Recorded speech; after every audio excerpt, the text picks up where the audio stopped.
Dos fotografías tamaño pasaporte.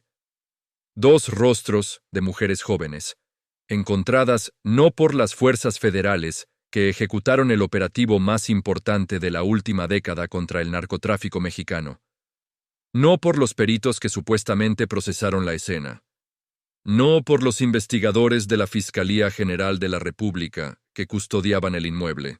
Fueron encontradas por una periodista independiente polaca que simplemente se agachó y buscó entre las cenizas de una parrilla. Cenizas. Una parrilla. En el exterior de la cabaña donde Nemesio Oseguera Cervantes, el Mencho, el hombre más buscado de México, pasó sus últimas horas de vida antes de ser alcanzado por disparos mientras intentaba huir hacia una ladera boscosa. Y la pregunta que nadie quiere hacer en voz alta, la que flota sobre todo este caso como un fantasma incómodo, es devastadoramente simple. Si encontraron fotografías de mujeres entre las cenizas de esa parrilla, ¿qué más quemaron ahí? ¿Y por qué nadie de las autoridades se molestó en buscar? Esto no es teoría, no es especulación irresponsable. Es lo que la propia periodista Katarina Sulch documentó en video y publicó en sus redes sociales. Las imágenes estaban ahí, parcialmente quemadas pero no destruidas, como si alguien hubiera intentado eliminarlas con prisa y no tuviera tiempo de terminar el trabajo. Como si supieran que venían por ellos y en los últimos minutos intentaran borrar evidencias. Pero no lo lograron. Y lo más perturbador es que esas fotografías permanecieron ahí, visibles, durante días, mientras la FGR supuestamente custodiaba la propiedad, mientras se celebraba la muerte del capo más sanguinario de México. Nadie las vio. O peor, alguien las vio y decidió que no importaban. Permítanme llevarlos al lugar donde esto sucedió, porque para entender lo que se encontró y lo que se perdió, necesitan ver esta propiedad como lo que realmente era, el refugio final de un hombre que durante más de una década evadió a todas las agencias de inteligencia del continente. Tapalpa es lo que en México llaman un pueblo mágico. Ubicado en las montañas de Jalisco, a unas 2 horas de Guadalajara, es conocido por sus bosques de pinos, su clima fresco, sus cabañas de piedra y madera, y por ser el destino favorito de familias pudientes que buscan escapar del caos de la ciudad. El Tapalpa Country Club es un desarrollo exclusivo dentro de este pueblo, con villas de lujo, campo de golf, lago privado y el tipo de seguridad discreta que atrae a quienes tienen mucho que esconder y mucho dinero para hacerlo. La villa número 39 de este conjunto fue donde el Mencho eligió pasar lo que no sabía serían sus últimos días.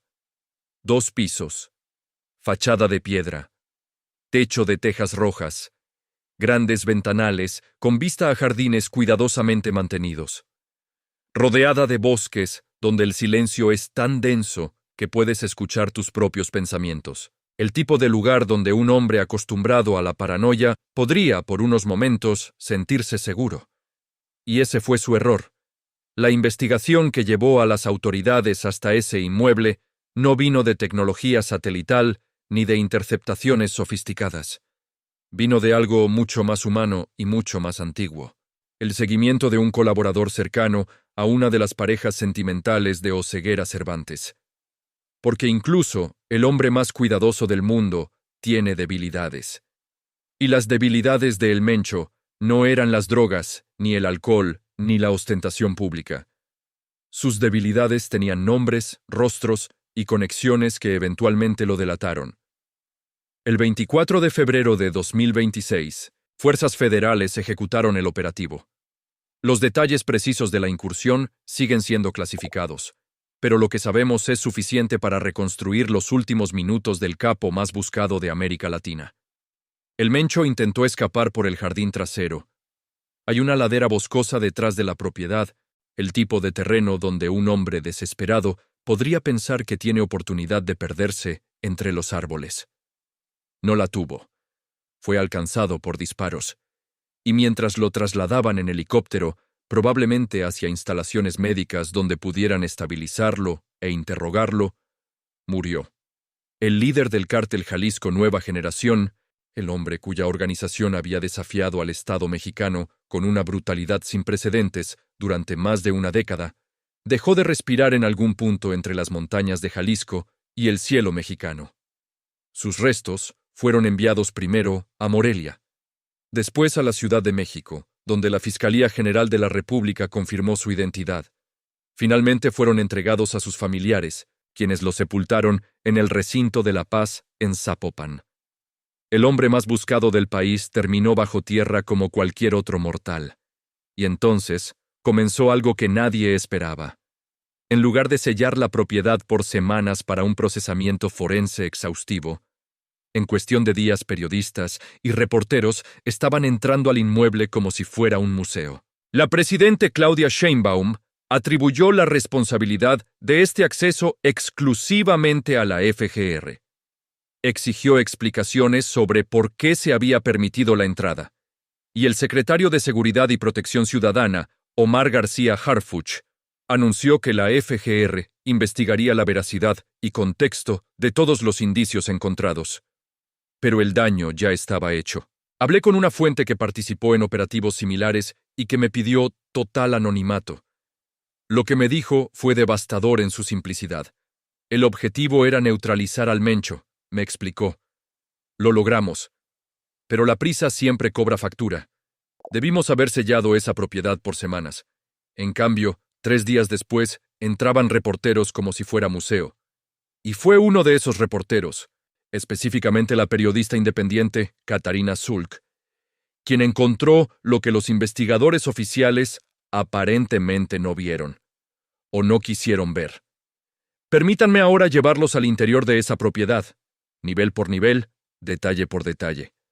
Porque lo que se encontró ahí dentro cuenta una historia que va mucho más allá de la muerte de un capo. Comencemos por la cocina. Lo primero que sorprende es lo ordinario del desorden. Envases de comida para llevar esparcidos por las superficies. Fresas en estado de descomposición que nadie recogió. Una botella de salsa sriracha. Cartones de leche. Botellas de agua. En el suelo, cajas de papas y tomates que alguien simplemente dejó caer. Es el tipo de escena que verías en cualquier hogar donde la rutina fue interrumpida abruptamente. Pero este no era cualquier hogar. Este era el refugio del hombre cuya organización mueve toneladas de fentanilo hacia Estados Unidos cada mes. La cocina cuenta la historia de alguien que vivía con prisa, comiendo de contenedores desechables, sin tiempo ni inclinación para cocinar elaboradamente. Un hombre en fuga perpetua incluso dentro de su propio refugio. Subamos al área de dormitorios. En un armario encontraron ropa cuidadosamente doblada. Y aquí es donde la imagen del narco despiadado comienza a fragmentarse de maneras incómodas. Productos para el cuidado de la piel, perfumes, un rodillo facial, de esos que se usan para masajes y reducción de arrugas, un paño con el logotipo de una joyería de lujo de Guadalajara, y en uno de los cajones, envases de toallitas húmedas para bebés. Esas toallitas son quizás el detalle más inquietante, porque hay 2 explicaciones posibles, y ninguna es reconfortante. O había un bebé en esa casa en algún momento reciente. Un niño cuya madre, probablemente, era una de esas parejas sentimentales que las autoridades rastrearon. O el Mencho, un hombre de 60 años con problemas de salud conocidos, las usaba para su higiene personal. En cualquier caso, humaniza de una manera perturbadora a alguien que ordenó masacres, descuartizamientos y el tipo de violencia que preferimos pensar solo puede venir de monstruos. Pero es en el congelador donde la historia se vuelve clínicamente reveladora. Frascos de Tationil Plus, junto con una tabla de dosificación meticulosa. Tationil Plus es glutatión inyectable, un antioxidante utilizado para tratar problemas renales, entre otras condiciones. El Mencho, aparentemente, estaba luchando contra la insuficiencia renal. También encontraron analgésicos, tratamientos para migrañas, medicamentos para el insomnio, tratamiento para reflujo ácido, antifúngicos. El hombre más buscado de México no solo huía de las autoridades, huía de su propio cuerpo. Y luego está el altar, porque por supuesto que había un altar. Figuras de la Virgen de Guadalupe, San Judas Tadeo, el patrono de las causas imposibles y desesperadas, un pasaje bíblico escrito a mano, con caligrafía cuidadosa, como si cada letra importara. Una caja adornada con un listón rojo sobre la mesa del comedor. La contradicción moral es tan obvia que casi duele articularla. Un hombre responsable de miles de muertes, de adicciones que destruyeron familias enteras en 2 países. De una violencia tan sistemática que redefinió lo que creíamos posible en términos de crueldad humana. Ese hombre rezaba. Buscaba protección divina. Quizás incluso creía que la merecía. Hablé con una mujer en Jalisco que lleva 3 años buscando a su hija desaparecida. Cuando vio la noticia de las fotografías encontradas en la parrilla, me dijo algo que no puedo sacarme de la cabeza. Cuando vi la noticia de las fotos, sentí que el corazón se me paraba. Me explicó con voz quebrada. Me pregunto si una de ellas es mi hija. Llevamos 3 años sin saber nada. 3 años de buscarla en fosas y morgues. Y ahora aparecen fotos quemadas en la casa de ese demonio. Y aquí llegamos al corazón de esta historia, al exterior de la propiedad, a la zona de asadores, a la parrilla donde Katarina Zulk encontró las 2 fotografías. La periodista documentó todo en video. Se ve claramente cómo se agacha, cómo examina las cenizas, cómo extrae las imágenes tamaño pasaporte de 2 mujeres jóvenes, parcialmente quemadas, pero reconocibles. Rostros que alguien intentó borrar, pero no logró destruir completamente. Zulk tomó una decisión que dice mucho sobre la diferencia entre periodismo responsable y morbo vacío. Decidió no publicar los rostros completos. No voy a publicarlos, explicó, porque no sé qué les pasó a estas mujeres, y preferiría no correr el riesgo de traumatizar a sus familias si de hecho sucediera algo siniestro. Y luego dijo algo que debería avergonzar a cada persona involucrada en el supuesto procesamiento de esa escena del crimen. Estaban entre la ceniza de una barbacoa, pero yo, no sé, simplemente las busqué. Simplemente las busqué. Una periodista independiente polaca hizo lo que ni los peritos federales, ni los investigadores de la FGR, ni los operadores especiales se molestaron en hacer. Buscar entre las cenizas. La pregunta obvia es, ¿quiénes eran esas mujeres? Zulk especuló públicamente sobre las posibilidades. Podrían ser familiares de miembros del CJNG, podrían ser parejas sentimentales de sicarios o lugartenientes, podrían ser víctimas. Es esa última posibilidad la que no me deja dormir. Porque si esas fotografías estaban en una parrilla, siendo quemadas con prisa en los últimos momentos antes del operativo, que más se quemó ahí, México tiene más de 100,000 desaparecidos, 100,000 familias que no saben dónde están sus seres queridos, 100,000 historias suspendidas en un limbo de incertidumbre que es peor que el duelo porque nunca termina. Y en la casa del líder del cártel más violento de México, en una parrilla exterior, aparecen fotografías de mujeres que nadie puede identificar, que nadie de las autoridades se molestó en buscar, y que ahora forman parte de una investigación que empezó contaminada desde el momento en que permitieron que reporteros entraran antes de completar el procesamiento forense. Hablé con un experto en escenas del crimen que trabaja con organizaciones de búsqueda de desaparecidos. Lo que me dijo fue técnicamente frío, pero emocionalmente devastador.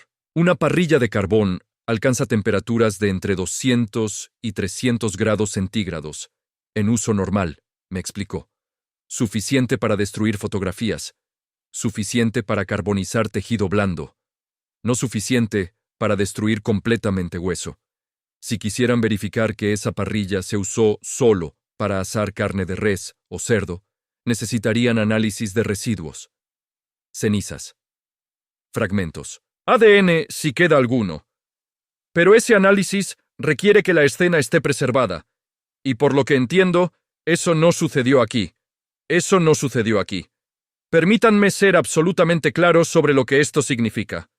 El operativo contra el Mencho fue un éxito táctico innegable. El hombre más buscado de México está muerto. El CJNG perdió a su líder fundador y figura central. Eso salvará vidas. Eso debilita a la organización. Desde una perspectiva puramente estratégica de combate al narcotráfico, es difícil pedir un mejor resultado. Pero, siempre hay un pero. Si esas mujeres de las fotografías son víctimas, si fueron desaparecidas por el CJNG, si sus familias llevan años buscándolas sin respuestas, entonces la manera chapucera en que se procesó esa escena del crimen significa que quizás nunca sabremos la verdad. Las cenizas de esa parrilla contenían información que ahora está contaminada o perdida. La cadena de custodia quedó comprometida desde el momento en que permitieron acceso a los medios. Y cualquier evidencia que pudiera haber vinculado esas fotografías con personas reales, con casos de desaparición abiertos, con familias que merecen respuestas, esa evidencia puede ser ahora legalmente inadmisible o simplemente inexistente. La prisa por celebrar la muerte del Mencho puede haber costado justicia a víctimas que nunca conoceremos. Y esto me lleva a las narconóminas, porque las fotografías no fueron lo único que periodistas encontraron en esa propiedad antes de que terminara el procesamiento oficial.